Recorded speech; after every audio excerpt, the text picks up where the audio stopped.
Hey, I'm Mack. Welcome back to my channel. So what if I told you that I was concerned that my team was very comfortable? What if I told you that my team was too comfortable because they felt that inviting was scary?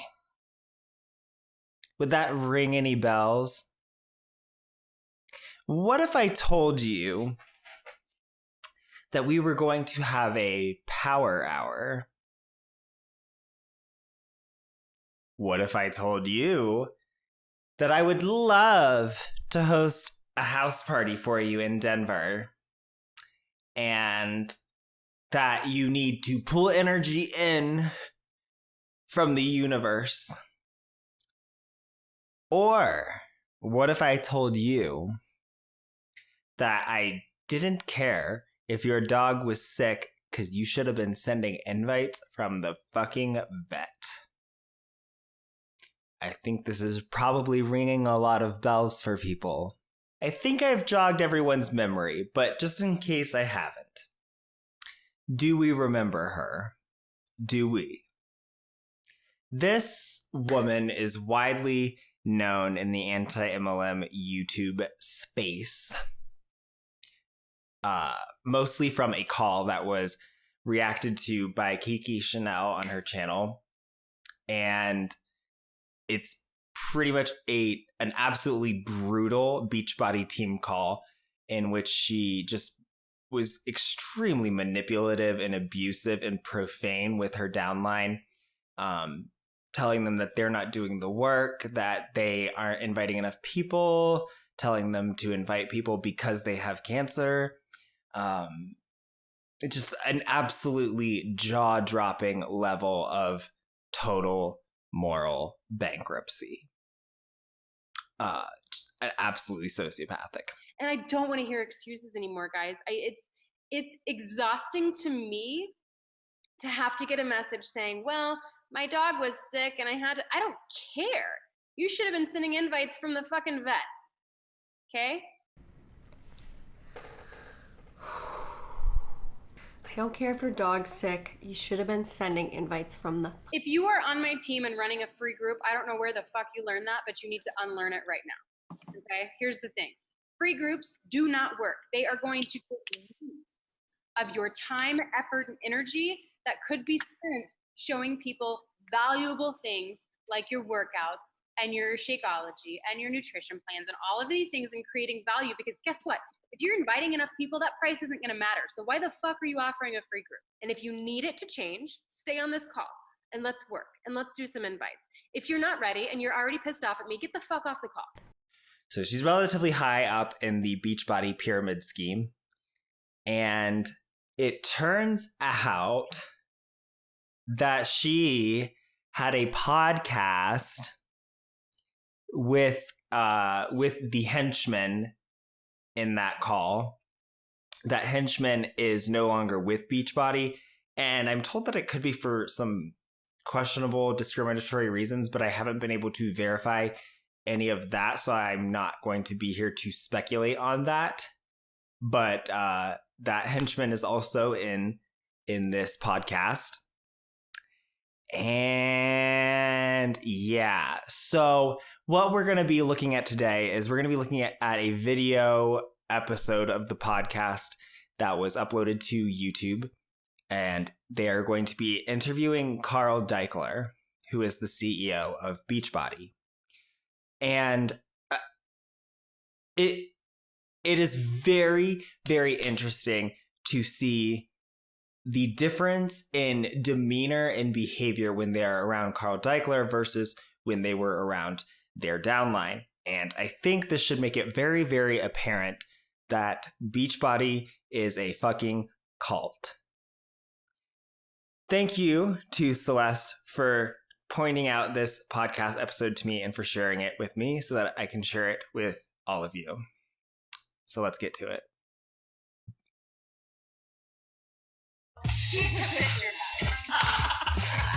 Oh, and it's called the Lady Bits Uncovered podcast. Okay. All right.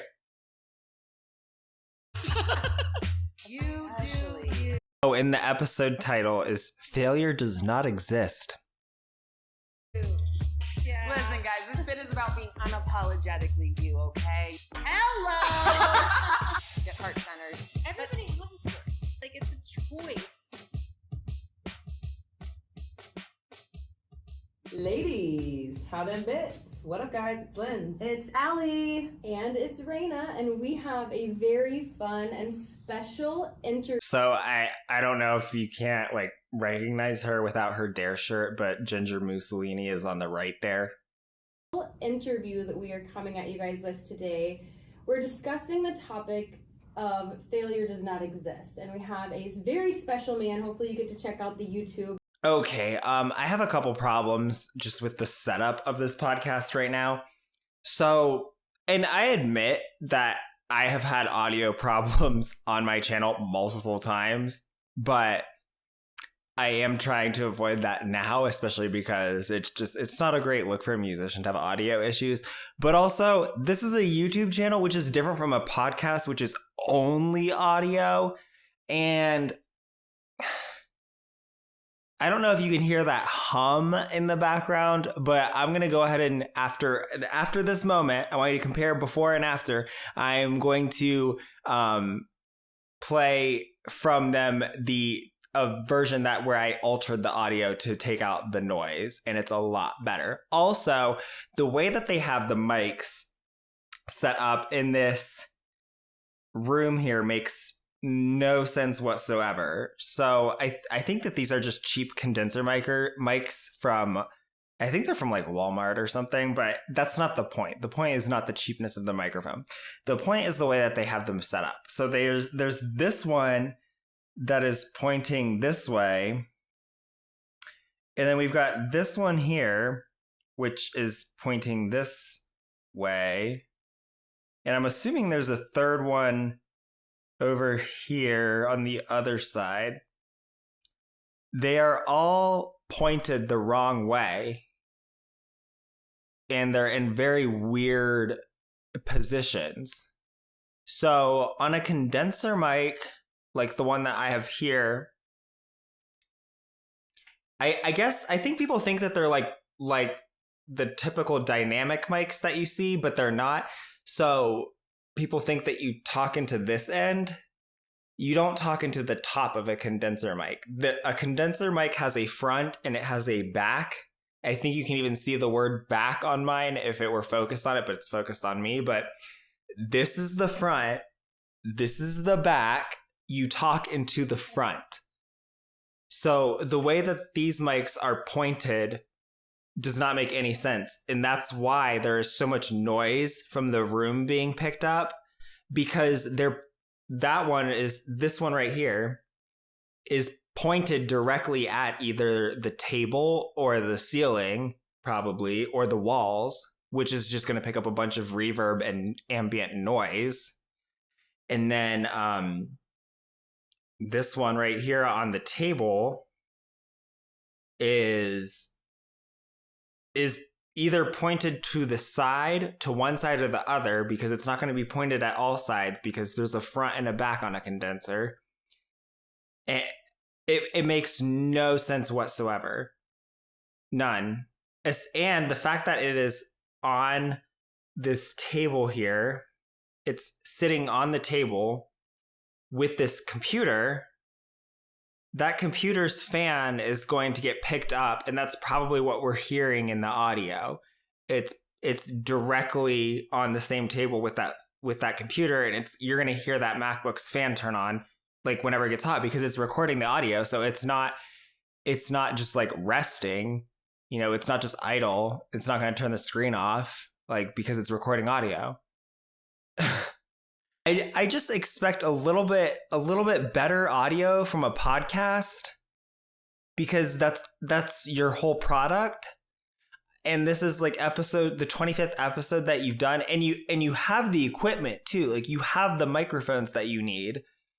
So, and the noise filtering that I'm doing is that's a free piece of software.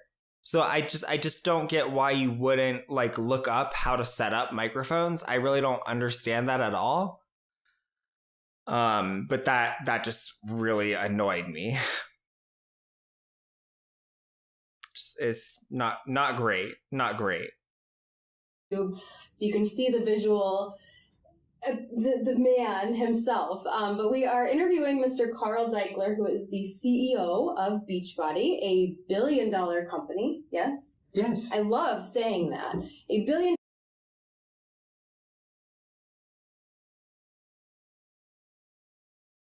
$1 billion company? Really?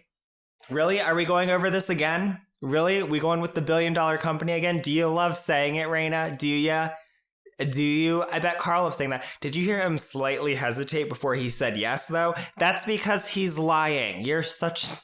God, what is with this $1 billion company thing? I know it sounds good, but just because it sounds good doesn't mean that you can say it. Like, that doesn't make it true. And not everything that sounds good is true, okay? Jesus. Company that he really built from the ground up. And I'm very excited just to kind of dig in and explain how you started this and where you were before Beachbody. So can you tell us just a little bit about before Beachbody? Sure. Well, welcome to the office. Yay! Thanks for having us. We love it here. And hey, ladies, how's your bits? Yeah. I never want to hear him ask any woman ever again how their lady bits are. I get it. I get that that the show's name is the Lady Bits Uncovered podcast, and I get that it's being like, I assume it's kind of like an edgy feminist kind of thing going on, is what they're going for, but like that doesn't mean it's appropriate for you to even jokingly say that. That's so gross, especially when you are their CEO. I know that they think they're all CEOs, but you are in a position of authority over them because you are the CEO of Beachbody and they're in Beachbody. So no, don't. Like, even if that's the name of the podcast, don't. It's just so gross to see a older man in a position of immense authority. He's the CEO of the company that they are working for, quote unquote, asking them how their lady bits are. Gross. That's disgusting. Don't do it. I don't even joke about that. That's terrible. I don't like it. I don't like it at all. There we go. That's about. But so where we were, where I was before like where I came from. So I've been a marketer pretty much all my life, and multi-level marketing is not the same as marketing. Like, that's not what people think of when you say marketer. Can we just get that cleared up right there? Happened to get into direct marketing right out of college. And actually, not right out of college, I realized that I thought I was going to go into sports production and TV production. And why did you think that? The first foray that I had into that was very disappointing or empty. And I was like, wait a minute.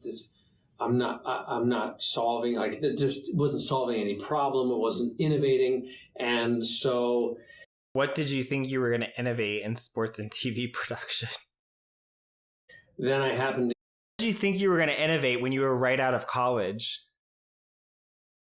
Like, you know, people say that millennials have unrealistic job expectations. Well, I don't know. That sounds pretty unreasonable to me. Get sucked into this infomercial business, which was interesting, but from the perspective of you really had to achieve something very measurable. And so that was the use of media for achieving something. It happened to be sales, and not all infomercials were bad. Some of them were, this is like the 90s, you know, we were selling some good stuff. And then I had the opportunity to start this company. I obviously shortcut a whole life there, but I had the opportunity to start this after having done a prior startup where the partner that I had other ideas. And at that You don't want the partner that you have to have other ideas. prior company, just because I'm setting up a little bit what you're going to talk about, at that prior company, I had created a product called 8-Minute Abs. Setting up a little bit what you're going to talk about was the whole, like, did he come up with this episode or did they? And 8-Minute Abs was just an idea that I had one day after learning a little bit about Buns of Steel and what they were doing. And I thought, oh, that's kind of interesting. And so my partner was like, we need a fitness product to sell on TV. And I'm like, well, I have this idea. It's got a cool ring to it, 8-minute abs, and create 8-minute buns, 8-minute arms, 8-minute stretch, 8-minute legs. And so I said, let's do it. Can I ask if you were you yourself into health and fitness? No. At Never. that time, no. Okay. No. Okay, so he wasn't in health and fitness at the time. His idea for 8-minute abs or whatever the hell was not based on any type of like research that showed that was all you needed. It just had a good ring to it, and that it just came to him. It's the lack of qualifications at Beachbody. I guess it just starts at the top and comes down. It's trickle down unqualifiedness. Trickle down lack of qualifications. Yeah.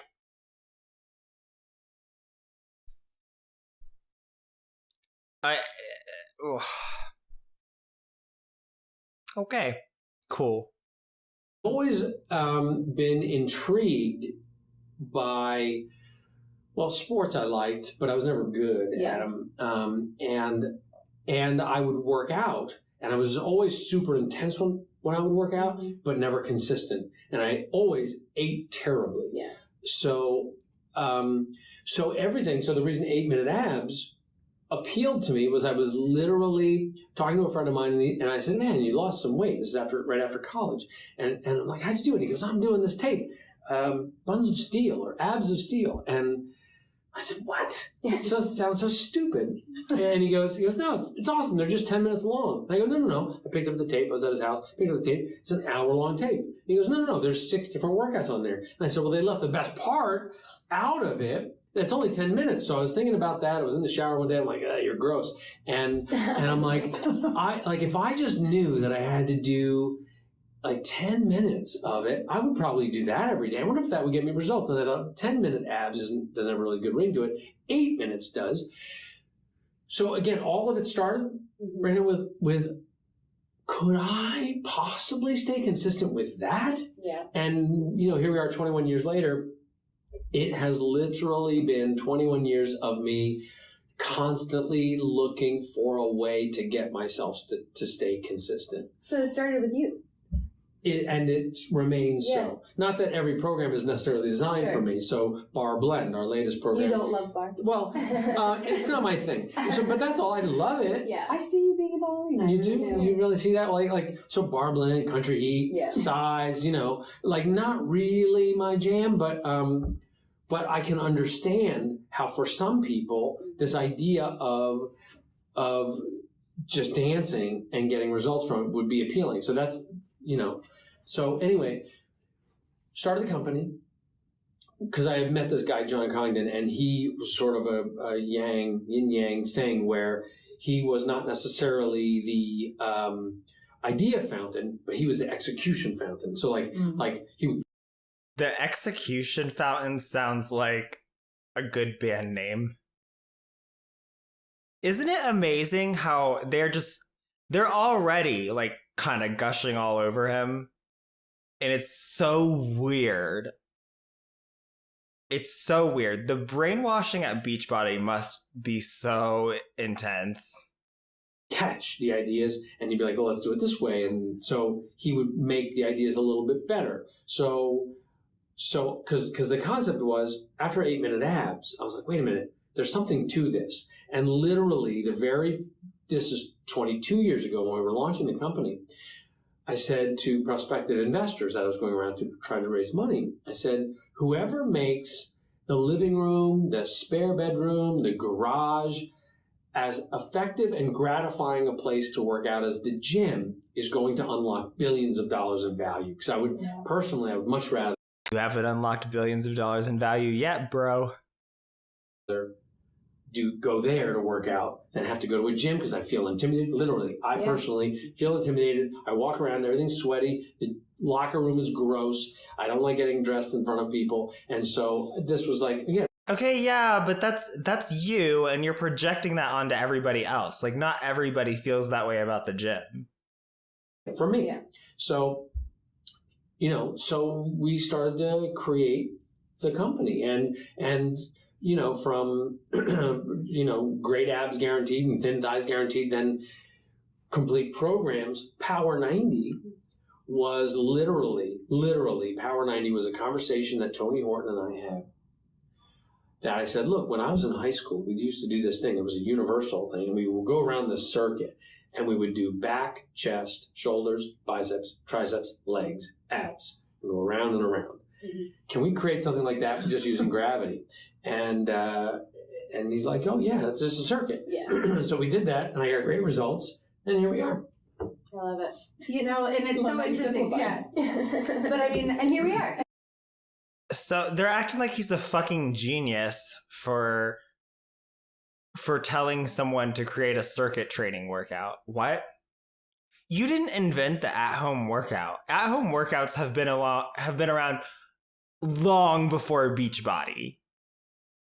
He's acting like Beachbody like invented the home workout. But what? Sorry, but Beachbody was not around in like the 80s when like all of the big aerobics videos came out and all of that stuff. Like, so I don't know what you're talking about, but you're acting like you invented, like you're acting like before 8-minute abs and Power 90, you're acting like there was no at-home workout. Like people were just like, oh, how could I possibly get a workout at home? Like, what? No, people know how to do push-ups. People know how to do aerobics. Like, there have been workout tapes for far, far longer than Beachbody has existed. I don't, like, what are you talking about? Seriously, what are you talking about? Yeah, and here we are. And I was just going to say, I don't think that the journey is ever that simple. And if we were to dig deeper into what you said, I think it was at a conference in 2014, your keynote there was. Do you know how creepy that is? Is that not, is it weird that I think that that's creepy? Like how you're like, oh, and that's just like what you said at this conference in 2014. It's ew. Like it gives me the chills. Like it's like watching like the propaganda for some kind of insane dictator. Like, oh yes, it's just like what our dear leader said, in 2014 at that conference. And by the way, this podcast did not come out that long ago. Okay.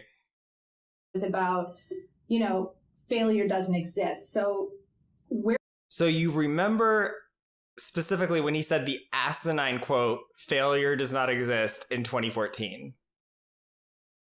Which is the first year of many in which he would fail to reach $1 billion in revenue, but then lie and say that they did. Gotcha. Where did that kind of concept come from, and how did failure in your personal journey leading up to the launch of P90X or pushback from people that were like, no, the gym is everything? Like, how? Beachbody did not invent the at-home workout. So people were not saying, no, the gym is everything, because at-home workout tapes already existed. Carl Daikeler did not invent the at-home workout. He literally just explained to you how he stole the idea for 8-minute abs from the workout called Buns of Steel. Where is this acting like Beachbody? Before Beachbody, you could work out at the gym and that was it. What? No. What? No. What are you talking about? It's so culty. It's so propaganda-ish. It's so weird and creepy. How did you keep leveling up each time? Because that's what we want to hear about. That's, I remember I didn't have a speech prepared for that, and I was like, oh my God, this is a disaster. Now that was a summit close, I think, and I was in my hotel room, and I'm like, you are the worst CEO ever that you're about to go talk to 15,000 people and you have nothing prepared. And I'm like, this is going to be a total failure. And I'm like, well, now there's a concept called stoicism. I don't know if you ever heard it. Ryan Holiday. There you go. Ryan Holiday. Well, I think it's Marcus Aurelius. Yeah. Marcus Aurelius. But Ryan Holiday's book. That's his book. Yeah. The Obstacle is the Way. Amazing book. Right. So, but the point is that you look at the problem and go, what is this trying to teach me? What can I get from this? What can I learn from this rather than be defeated? That's not stoicism. By it. So let's not be so naive as to say failure doesn't exist. That's what you literally just said. So you're naive. Failure does exist if you stop trying. And failure also exists even if you don't stop trying. I promise you it does. If you just constantly do the same thing over and over again, despite the same outcome. So you need to learn. It's proactive. And by the way, this is not just in fitness. This is not just in network marketing or running a business. This is literally in everything. Everything. You've dealt with personal setbacks at any point. Like, okay, we deal with stuff with charitable organizations and stuff, and I learn these hardship stories and these people who are like you look at them and they are just a bad moment away from literally being wiped out. And you go, how do they keep going? And that what's your other choice? Your only choice is let me tell you something. Your choices are to keep going or die. So most people are going to keep going. That's how. It's nothing special, okay? Like don't exoticize it. But they do keep going. So yeah, what else are they going to fucking do? Because you or they punch their own ticket and they go, not this time around. And that's like the ultimate, I don't want to give up that way. Just give me one more thing. There's got to be one more thing to try before I would just erase this existence. So failure doesn't exist. Your original question. The point is. That got so existential so fast. Let's look at the 8-minute abs experience with this partner. Are we really going from debating whether it is better to commit suicide or better to continue striving? And then we're going to talk about 8-minute abs? Really? Really? I'm getting whiplash here. And how does this explain that failure doesn't exist? That this still doesn't, that you still haven't established that that's true. Who was a genius.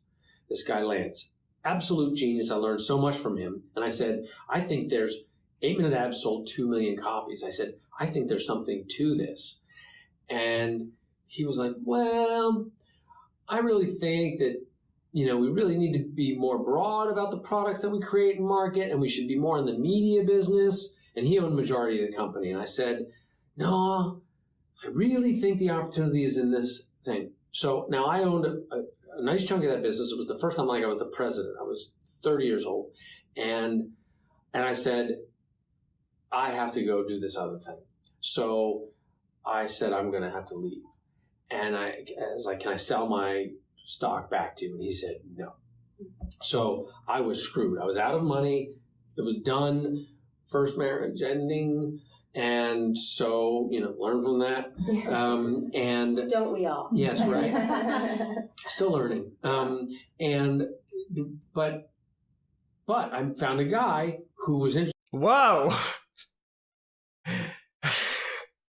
I don't know if he realizes how that sounded, but he's like, yeah, my marriage was ending, but I found a guy. And I'm like, Carl, did you find yourself? Yeah. No, he's not gay.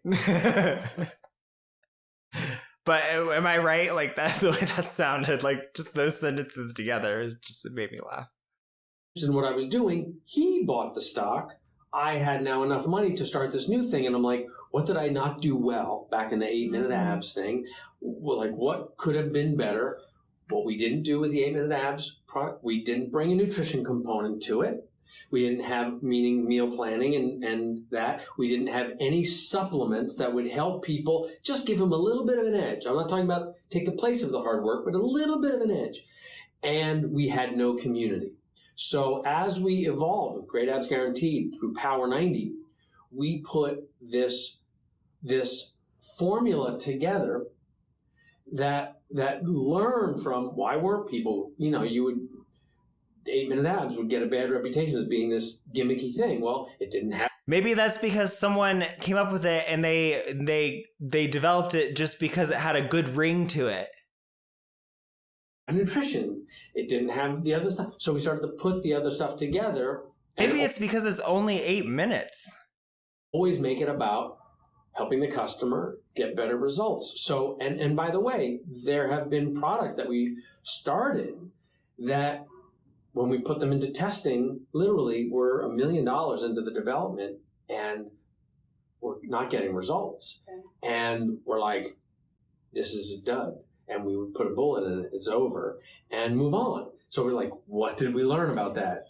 And so that's all you do. And so as long as so I have that, you can see through there, they can't see, but there's a thing on that wall that says, no problem, there's no problem that can't be solved with, I can't see all the other words, but it's like creativity, stamina, and resources, right? So you have. What a load of crap. This is why when people come up to me and they say, I'm going full time as a coach, it's going to be outright, I'm going all in. And I'm like, hold on. Because you have to have enough resources to be able to fail and figure out being a coach before you go all in. Like, it's great to go for it and be courageous, but I'm not a jump off the cliff without understanding how you're going to land kind of guy. So I love when people. Well, that's fine because you don't have to be that guy because your coaches are those people. Go all in and really try hard, but you always want to make sure you have enough resources there so that you don't hit a wall. Yeah, I'm sure that if you talk to a Beachbody coach and you tell them that you want to join and you want to go all in, they're going to be like, whoa, well, hold up here. Yeah, right. They're going to have you signed up so fucking fast you won't even know what happened. What I keep hearing too is how much you did believe in what you were trying to create, right? Like, people weren't investing and it failed the first Why don't you just take him into the closet and jerk him off right there? time, and it was like you believed that this was going to be something so much where you just kept going regardless of what other people thought. Well, that goes to what you said, really. I was patient one and I remain patient one. Yeah. And you look at, it's just outrageous to me as human beings, as a species, how self-destructive we are. Except. Yeah, people joining pyramid schemes and shit. Can you believe it? We all like to have a high self-esteem. Mm-hmm. Vanity is important to us. And ultimately, we want to live as long as we can. So if you take those three. You're a visionary. Those three things are motivators and they can influence. And then if you wrap them in something that is actually good for people, because long term, their well-being is what's going to drive them long term. Vanity will be short term, greed is short term, and but man, but man, you make them feel alive and energetic. That's a long-term thing. So it took a while to get there because infomercials built on need, greed, and vanity. And yeah, and Beachbody is not, you guys. It's not, okay? It's just not. Our company is built on help people achieve their goals to lead healthy, fulfilling lives. And I got asked the other day by a reporter, are you thinking about changing the name Beachbody? Because it's really, it's not really PC. And I said, well, why is that? And she said, well, Beachbody, bikinis and abs and all that. And, it's just all about the superficial. And I said, well, you're saying that. Beachbody is a fake word. We made it up. And really, you did not make up the word Beachbody. To us, what it means is a person who's... It doesn't matter what a word means to you. It matters what a word means to other people. Because that's how language works. The meaning of a word depends on it being understood by the people that you're saying it to. Taking action in these 4 areas. They're being more active, i.e. fitness. They're watching what they're eating. They're supplementing. Here I am drinking my shake. And you know what? I'm probably going to have to do a separate video on how much it annoys me that shakes have become this universal symbol of healthy eating. Like, no. Actually, the fact that you consume this synthetic powder instead of eating food does not indicate health status. And because I don't like vegetables. And so... See, look how self-destructive people can be. He won't eat vegetables just because he doesn't like them. I have a tool, and I'm integrated into a community that's helping me not quit. Yeah. So... yeah, it's certainly not the money that he's paid as the CEO of Beachbody that helps him not quit. I think the accountability piece is huge. That's what I was going to say, is what I've really heard from you is that you saw a need because you had it within yourself, and then you were able to fulfill, and still to this day, you said still learning, and I wrote it down. I think we're all learning, but you're constantly self-evaluating and asking yourself, okay, what did I learn from this? So my question was going to be, how did you change with the times as it went from infomercials to social media? And how do you, where I see a common trend where most people, like you said, feel defeated, you were able to quite literally just flip your sail and switch directions, which is incredible. Well, even when DVDs dipped, right? Yeah. Like I think it was infomercials and then DVDs and then that's right. Everything. No, we should be, this company should not be here. Yeah. The fact that it like peaked at $1.4 billion, and then the infomercial business literally just went away. Yeah.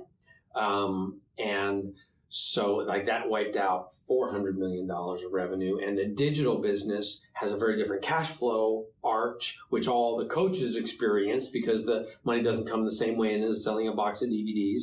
So that took it down. So you said we're $1 billion company. We're kind of a 900 million-ish company, but we're... Right. That's right. You are. You're not $1 billion company, okay? Deal. Yeah, so look. It is a big deal. You're a fucking liar. Look, but my expectation is honestly $2 billion company within this year, just based on the things that we're doing, because... what are you talking about? Look, any book that you read, business book or success book or whatever, is you evaluate, is there still a vacuum in that market? Is there still an opportunity? There are no vacuums in fitness. There are no gaps in the fitness market right now. None. Absolutely not. It is so oversaturated. And this is what, I'm sorry, I didn't give you the question to ask, but this is what's so different about the company. Amazing. Okay. Amazing. No, look. Please look. transition. I love it. Well, here's the thing. Like, if I look at other companies in the space, I was watching TV the other day, and there's these 2 beautiful people riding these stationary bikes, and they're just gorgeous, and the bikes are fantastic, and I'm waiting to see what bike is this? What brand of stationary bike are they advertising? And it was not Peloton; it was a different one, and I'm like, And I'm just watching the beautiful people, and I'm like, God, I'm so happy that we're different than that, because I'm dealing with real people, and I'm not rounding a corner of that all you have to do is pedal, and you'll be that beautiful. Mm-hmm. That first off, you're that beautiful already, and second off, if you can just if we could just help people not bring. Listen, if Beachbody is different from that, then how come I very distinctly remember a part of my young homosexual self in middle school being awakened by Shaun T on those infomercials for Beachbody? I remember that. Tighten my cord, daddy. Also, you know what? Tanya on those infomercials, she's a fucking liar, because she says she kicked 90 times in 45 seconds. Yeah, I counted. Okay, you didn't. The same junk food into their house and understand their houses and understand how to portion control or eat more vegetables. And you just said that you don't like that. How are you qualified to give people advice on this? And supplement and understand the difference of the quality of supplements. Like, these are all major opportunities. I don't know. Yeah, again, every one of these other companies are all kind of a piece of it. Over the What are you talking about? Holidays, I was watching, Weight Watchers, Peloton ad, Weight Watchers ad, Peloton ad, Weight Watchers ad, Peloton ad. And I'm like, the thing I love about this company is we're not rounding either corner. You have to, if you want to help. Yeah, it's called specialization. Okay? People do it because it's good to be knowledgeable and to have expert information on the topic or in the business market that you're in and the product that you're selling to people. Because all those other companies, unlike Beachbody, give a crap about the quality of their product. That's the difference here, okay? You're not the first person to invent working out from home. You're not the first person to invent horizontal integration. You're just not. It is mind-boggling to me how they can just gush about him. What? Like, none of this is new. Fulfilling life, you've got to deal with both for the long term. And that's really what's different, because that's been a discipline. When we started in the business, I go back to 2000, literally, I can remember showing people Power 90 at the time. And these experts in the infomercial business are like, that'll never sell. People are doing hard work. Yeah. That's not what infomercials do. It's got to be easy, and you have to be smiling and gorgeous. Mm-hmm. And I said, I would never buy that. But I bet you I refuse to believe that there is not already an infomercial workout before Beachbody that appeared to be difficult. Million people out there who would see sweaty, hard push-ups and go, I bet you that works. And they'll buy it, and it's $60 and I'll do it. And so that's been really the premise. Find a million people who are ready to step up. I have this thing that I say to people who question whether we can compete in this environment. And I say, look, we will not sell everybody that we talk to. We will sell to everybody who we talk to who is serious about getting results. That's what we will stand up for, and that's who we want to serve. I don't want to... Right, because if you're not doing P90X, then you're not serious.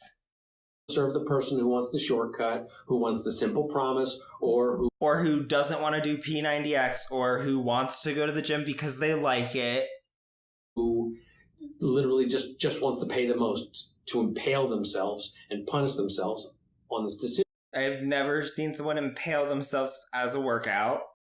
I want to help people who are really serious about it, and by being serious about it, they're ready to help other people at the same time, and that's what creates this. God. Get out! Incredible community. And that's what makes you a different CEO. Yeah. Not only does it make your company, and not to blow smoke your way, but really it is what separates you from the other CEOs and those other companies is... I think that you just gave him colorectal cancer from how much smoke you just blew up his ass. Okay.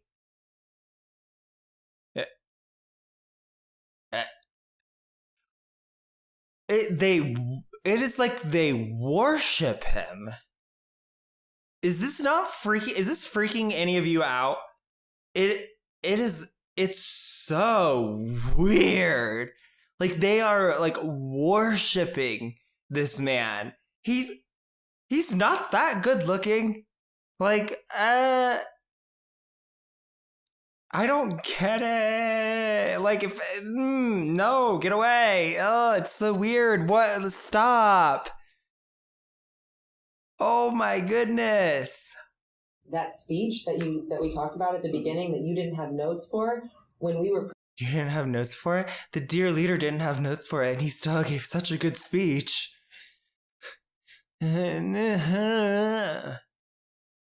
Every time you talk, it makes me have a physically gratifying orgasm. prepping for this interview, we sat down and talked about how humble you are, that you got up and there was no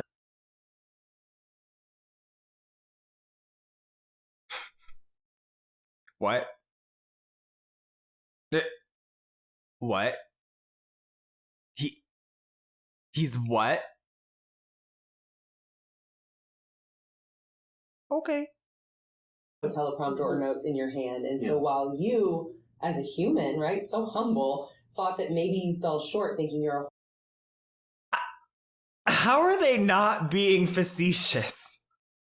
horrible CEO, there's people that are watching you lead by example who are thinking, wow, I don't have to make notes. Maybe I can just speak from my heart and actually impact people, because you truly do lead from the front. Okay, so she just used the phrase speaking from your heart and impacting as a transitive verb. So if you have your bingo cards, go ahead and place those chips. Thank you for playing Mack Attack Bingo.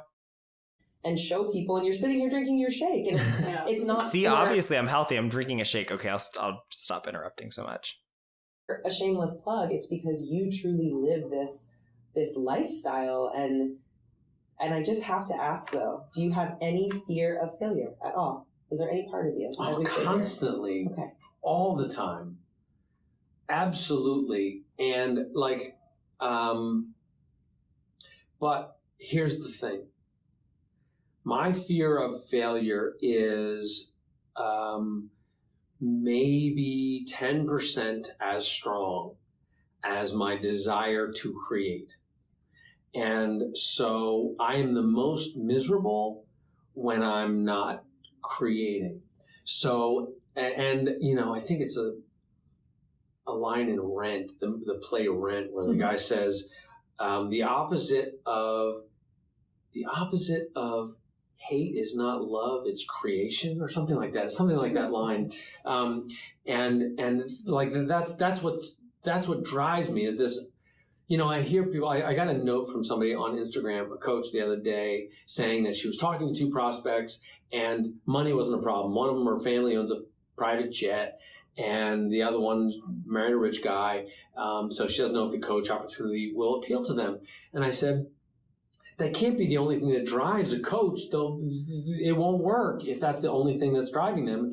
If it's about creation and what can I do with this value that I can unlock? Now, they have to be interested in our business model. Not everybody's going to be interested in forming a group of people to work out or eat right, and not everybody's going to believe that there's a difference between two powders that look the same, but they have no idea what goes into this powder. However, like, imagine, here I am. I don't expect my lifestyle to change much, but so I've made it, right? What gets me up in the morning is the fact that how can we make this powder even more potent? Or what's another way that we can provide wellness to people who are bombarded with stress and toxins and don't like vegetables, or the food is less potent than it used to be, and they could just use a shot of something? What can I innovate? That's what gets me up. So What? You create these? Oh my goodness. You're not, number one, and I'm going to keep hammering this on my channel. Nothing that you can get from a powder is the same as eating whole fruits and vegetables and real food. It's not. It's not. But I have to make the numbers work for this whole thing. People need to get bonuses. They're expecting things, so it's all got to work. So I've always got to... Yeah, it does. Yeah, so that's where most of the purchase prices go to. Here, is this a bad idea? Is this one, am I going to do it? But then that's the 10%. Then the 90, the other is like, oh my God, this is so exciting to try. Okay, so I'll make an example. BOD groups, right? So here's this thing. BOD groups is, I was listening to the story of Airbnb, and I was like, Airbnb, like, what's that about? So I go to the Airbnb site where you can rent a room or you can list a room, right? That's basically the premise. Be a host or find a host. I think that's what they say. So I was like, oh, that's kind of similar to what we do. I either want to find a group to work out with or I want to start a group. The people who list rooms get paid for listing them. They probably have to pay a little bit to list the room on Airbnb, or actually they probably just pay a cut of the rent. But that's not the same as Beachbody. I'm like, what if we made this that simple rather than it be, oh, that's gross, multi-level marketing, icky. What if it was just as simple as saying, similar to, like, think of Uber. Why don't you just make it not multi-level marketing? I drive my car around. I need to make some extra money. If I could just find an easy way to tap into sharing my car with people. So, but in this case... Hey, but you don't have to pay to become an Uber driver. You just have a percentage that goes to Uber from every fare that you get. You're not sharing your car with people. You're sharing your activity, your action toward a healthier lifestyle. I'm going to do a round of 80-Day Obsession. Let me see if I can invite 4 people to do a round of 80-Day Obsession with me. That's not what Beachbody is. Like that is not an accurate description of Beachbody. Start a group. The other people find a group. I invite them to the group. So that's an insight that is literally costing us tens of millions of dollars to build the technology to bring Beachbody On Demand, our content, and my Challenge Tracker app, our social media, Team Beachbody, the e-commerce, and the marketing tools together. Okay, what does that mean in terms of what BOD Groups is? That means it's like we put Netflix, Instagram, Salesforce.com, I missed one, something marketing. Amazon. Okay, Netflix, Instagram, Salesforce.com, and Amazon of health and fitness in the same place. Yeah. Well, but just in our own little world. Yeah. I don't need to sell staplers, but I'm okay with being the reliable place that it's going to work. 100% of the time, I know. Do you know that you can get workout videos and protein powder and all of that shit on Amazon on demand? You don't have to go to Beachbody for any of that. Know it's going to work if you put in the work, and that's what we put together. So when BOD Groups launches in late April, early May, I'm hoping that our 340,000 coaches that we have now will go, yeah, I want to get in shape. I'm going to start a group, and I want to join a group. And so you asked me about fear. I could be completely wrong, and I've just blown $40 million that could have otherwise gone to. That's business. Help some people do something, or I could have even bought a boat. I don't know.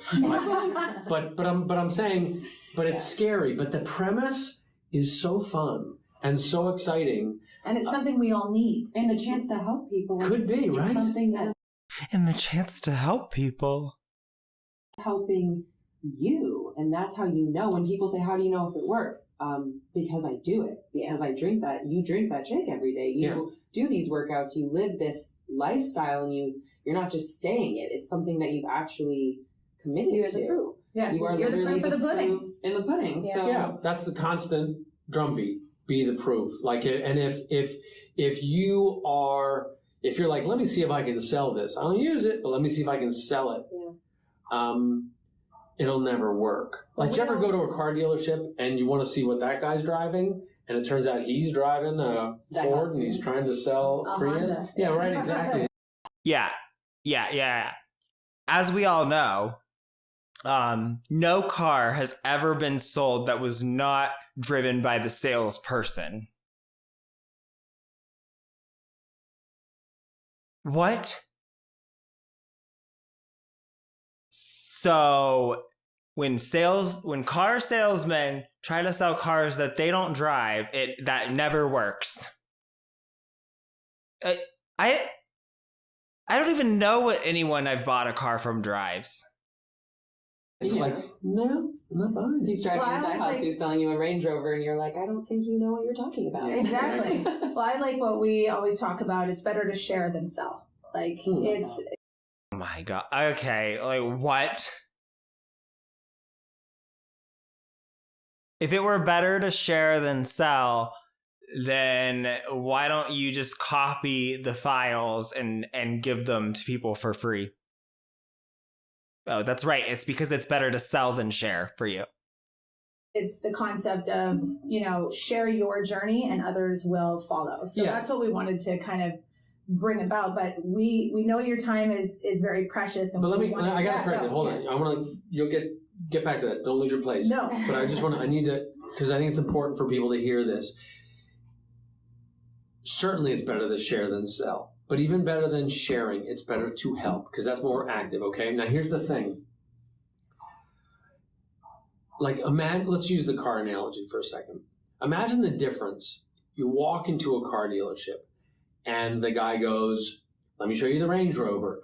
Look, this one has these tires, and it's got these big, cool rims. And look at how the stereo works, and it holds 17 people. And here's what it weighs, and whatever, the size of the engine. He's going through all these things. And you just can't wait for the guy to walk away. That's selling. He's just vomiting at you. Versus, you walk in and the guy goes, why are you here? Like, what are you looking for? What kind of car do you drive now? What don't you like about that car? Why would you be looking at a new car? In this situation, I'm still waiting for him to be done and to go away. Like, stop interrogating me. Also, if you're trying to say that this is what Beachbody is like, then it would be more like if that were happening and the car salesman had no idea what a car was. And he can gather enough information. Now, let's put this in the perspective of health and well-being. So how are you feeling? So if I know somebody who's doing a stationary bike program, how are you feeling about that? Is it working for you? Are you seeing results? They might be saying, I love it. I'm like, okay, how are you dealing with the nutrition part of it? Well, none of your fucking business, and you're not qualified to advise on nutrition because you are not a nutritionist and you're not a fitness instructor. You have no qualifications to be asking me this question, and you have no qualifications to be giving any advice on it whatsoever. I haven't really thought about it. Well, maybe that's why your results aren't as fast. That was rude. Around that, do you have enough energy? None of your fucking business, and you are not qualified to advise people on supplements that they should take. You are an infomercial salesman. You said it yourself. You have no qualifications to be giving people any advice on supplements or on fitness. Before you do your workout, do you ever get sore after your workout?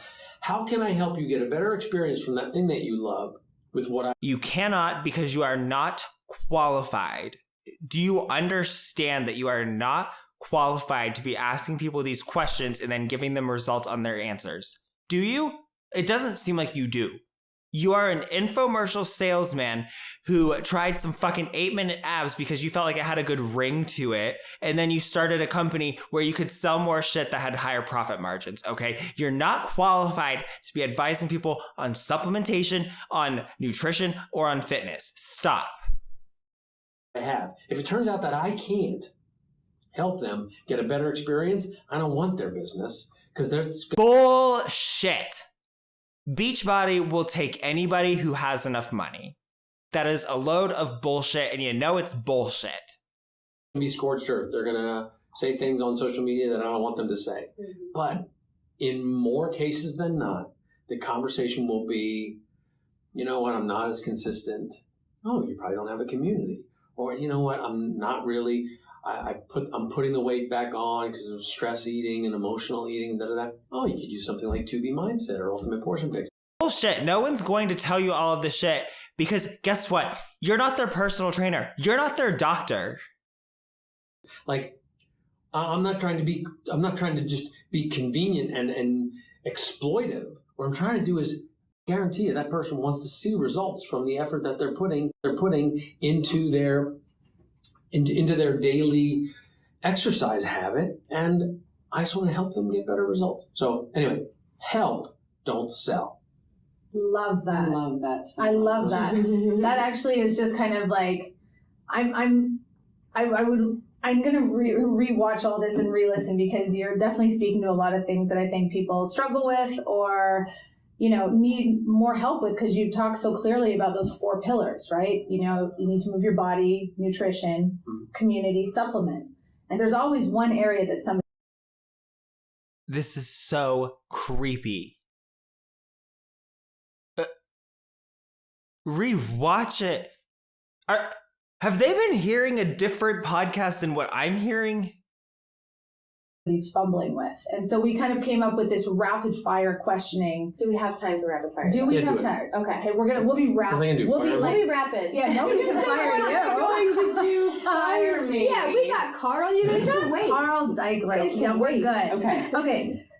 You ready? Yeah, go. Okay, here we go. First one. Do you have a morning routine? If so, what does it look like? What time does Carl Daikeler wake up? What does it look like? Walk us It's through about it. 5:30 in the morning. Take the pre-workout, let it sink in for 20 minutes while I check email and or do the first social post or comb through some of the groups. So there's sort of just 15 to 20 minutes of letting that. Then I'll do whatever routine we're developing rather than one that's already on the platform, or I'll just put something of my own together, or I'll do something on the platform. You are looking nice, so I'm excited to see what's coming up. Ooh. There's some really good stuff coming up. All right. Is there Thank you for any... saying I'm that. ready. Maybe later, just Yeah. a little teaser. We all just need to I express was like that that too. for those that haven't checked out the YouTube video, I just need to say, please go and give Mr. Daikeler a look, because you are how old?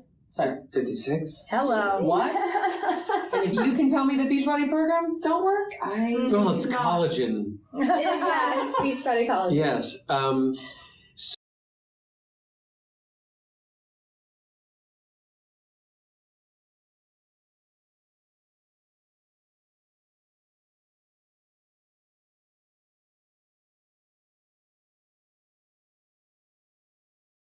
What is going on?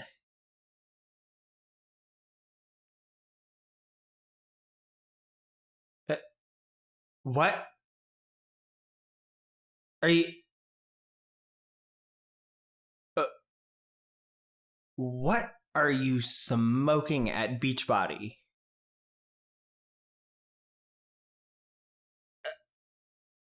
No. No. There are hot 56-year-olds. Carl here is not one of them. 10 out of 10 would kick out of bed. So then there's breakfast, which is always based on what my basic container. Who fucking talks this long about a relatively mundane morning routine? I'm probably going to fast forward through a bunch of this for your benefit. For the day. I had that laid out. I planned that out over the weekend, generally, what the meals are going to be. For what it's worth, it is planned out so that I can be a little bit heavier in calories at the end of the day, just because I'm exhausted, and or have a drink.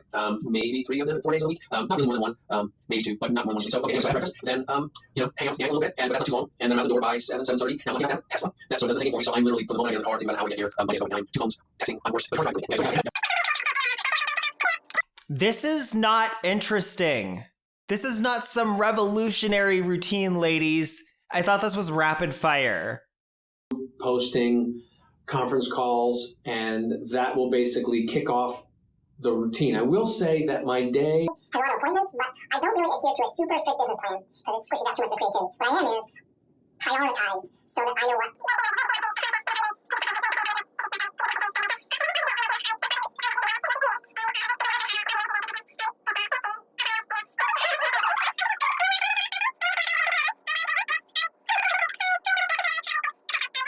That was going to be my question. Are you that person that is able to check out at night? Yeah. Yeah. I was gonna say, you sound Yeah, I like think me. You we all sound like a little struggle bit of with a workaholic Yeah. because you love what you do. Yeah, Yeah. I really, I don't really subscribe to workaholicism. I'm sure it's there, and this will come back, and I'll be in rehab for I don't workaholism. think about it as a bad thing. Yeah. I think about it as to me, I just love what A I hard do. worker. And so I have Passion no, Yeah. like you said, you thrive. Your wheelhouse is that space of creativity, and that just, it almost, where that drains most people, for creatives, it drives us. It makes us Yeah. excited. We could be sitting in bed and we'll hop up and I have an idea. And it's Yeah. like, maybe your wife is like, Yeah. Well, and getting off the phone in time to be able to get the whole sleep cycle thing going, that's a challenge. But I wish I was one of those people that only needs like 5 hours of sleep. Wouldn't that be awesome? But I need all this sleep. Not me. Not Yeah. me. Yeah. Like 12 hours and I'm good. Seriously. But like those people who are like, 5 hours, I'm good. I'm like, oh my God, they get Yeah. all this day. I'm like, are you good? Yeah. No. All right, so that was rapid fire Okay, question. rabbit number 2. What skill would you want to master before you die? I Oh. wouldn't mind playing guitar better. Do you I play love it. now? I play a little. Okay. Guess I'm better than Carl Daikeler. That's awesome. But I wish I could like really play. Yeah. I've got little fingers, and so that's Such a bullshit excuse. all the piano. Like, look at these; they're stupid. Look at them. Oh my God. Honestly, Like, I got robbed of a knuckle. Beautiful hand. You're very my sweet. friend. hilarious. No, I'm like literally. I love I'm it. not going to be a hand model. I'm quite proud of my nose, You have but a great nose. it's a terrible. But they are proportionate, I will say. It's not like you have this like big size hand with little short fingers. Nah, I don't know. I think they're pretty. Look at this. Look, it's like crazy. But so, but really, and I would like to solve a big problem. I won't get into politics and stuff, but there's a couple big problems that are pretty destructive out there that I would like to help with. I feel like you're helping with Wonderful. obesity more than Yeah. anything. That's the thing. right One now. big That's problem. great. Really? Beachbody.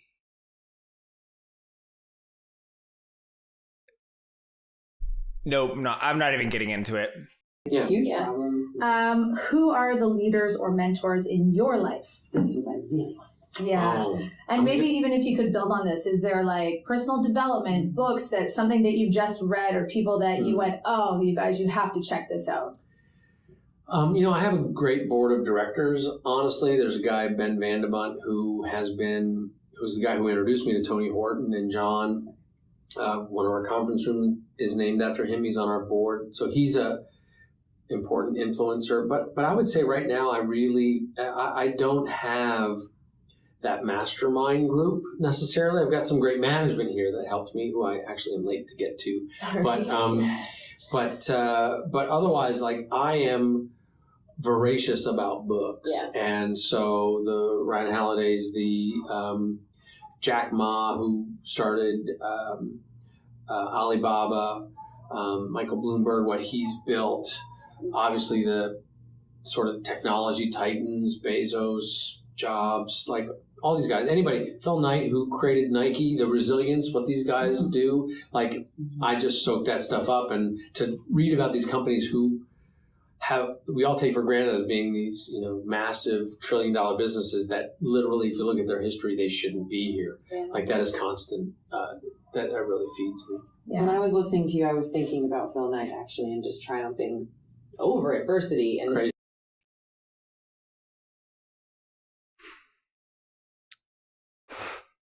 What? What? two of you have very, very similar parallels. So to close out, Did she just compare Carl Daikeler to Phil Knight.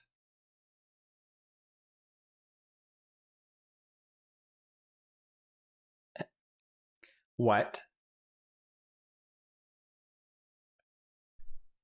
Why don't you just go get another room to give him this hand job?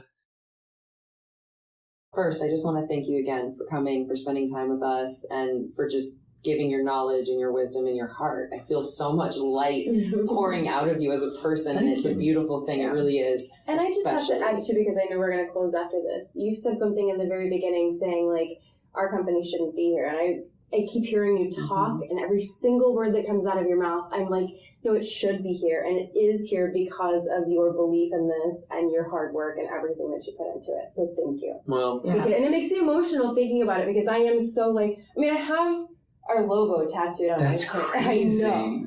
I believe this and we are here because of you, and it's huge. And you so have impacted. You have impacted all three of us, and that's why you were kind of like our big card. We were like, oh God, please, oh my gosh, we've been prepping for this, and we were watching videos, and we're like, okay, make notes. What do we think? How are we going to do this? Because we wanted you to know that you've affected us, and this is part of the proper pyramid. Is that you've been leading from the top, and everybody else is learning and following in your light. Yeah. Like you literally are the OG coach. Okay, you gotta stop. He's blushing. He's blushing. Well, ladies, he's look, blushing. It's I don't want to be trapped. I don't want to be trapped by perfection or some myth. I'm just as flawed as everybody in the room, but I'm ambitious, and I'm vigilant, and extremely focused. So that's my A game, I guess. But I've got F game too, and so we're all just trying to figure it out. Like literally. Did he just say he has F game?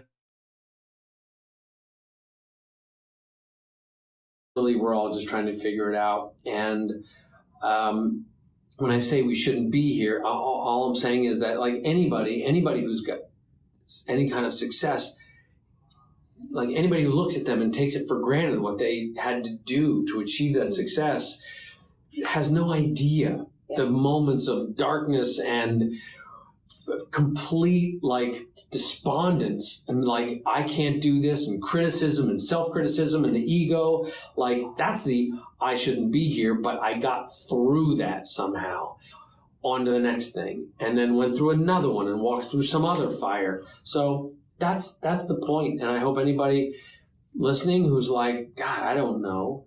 And I'm like, of course you don't. Because nobody knows. Nobody does. You never, ever know. And anybody who pretends that they know is full of shit. Yes, so you just do and do more. And every time you think you've done all you can, do some more and shock yourself. And speaking of which, I'm going to go. We're done. Run a company. And I love that. And so on that note, you. Do more, shock yourself. Ladies, take care of them bits. Yay! Hey, Lady Bits, thanks again for tuning in and listening to our podcast. The way this community really grows and supports one another is simply by word of mouth. We would really appreciate it if you could head over and rate and review our podcast on iTunes, then go check out our social media platforms like Instagram, Facebook, Twitter, and YouTube, and go like, share, comment, and subscribe to all of it. This community is really to support women, educate women, and also just to help you find your voice. So until next time, take care of the bits you've got.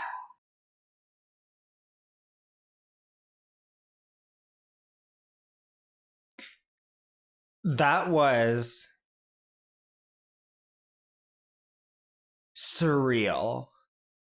I have never seen such a cult-like level of brown nosing.